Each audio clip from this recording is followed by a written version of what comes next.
3 November শেষ হয়ে গেল অনুরাগের ছোঁয়া। লাস্ট সেপ্টেম্বর মাসে অনুরাগের ছোঁয়ার সিজন 1 শেষ হয়ে গেলেও সেপ্টেম্বর মাস থেকে শুরু হয়েছিল সিজন 2, মানে অনুরাগের ছোঁয়ার নতুন অধ্যায়। যদিও এর আগে একের পর এক গল্প লিভ নিয়েছিল, তবে সেখানে কোনো জেনারেশন লিভ নেওয়া হয়নি।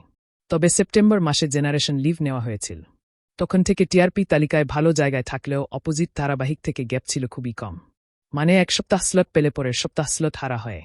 তবে অনলাইনে সবসময় সবার প্রথমে থাকত, এই কারণেই চ্যানেল ধারাবাহিকটিকে বন্ধ করে দেওয়ার সিদ্ধান্ত নেয়। গতকাল বন্ধ করে দেওয়া হলো। তবে আবারও কি আসবে অনুরাগের ছোঁয়া সিজন 2? যেহেতু অনুরাগের ছোঁয়া কার্তিকা দীপমের রিমেক, তাই কার্তিকা দীপম শেষ হয়ে যাওয়ার পর আবারও এসেছে কার্তিকা দীপম সিজন 2। তাহলে কি অনুরাগের ছোঁয়ার সিজন 2 আসবে? তবে এখনই বলা না গেলেও আগামীতে আসতে পারে অনুরাগের ছোঁয়ার সিজন 2। যদিও এই মুহূর্তে স্টার জলসায় ওমর দরদিয়া ধারাবাহিকটি কার্তিকা দীপম সিজন 2 এর রিমেক। তবুও আপনারা কি এসবিএ প্রোডাকশন হাউসের আন্ডারে কার্তিকা দীপম সিজন 2 এর রিমেক দেখতে চান? কমেন্টে জানাবেন।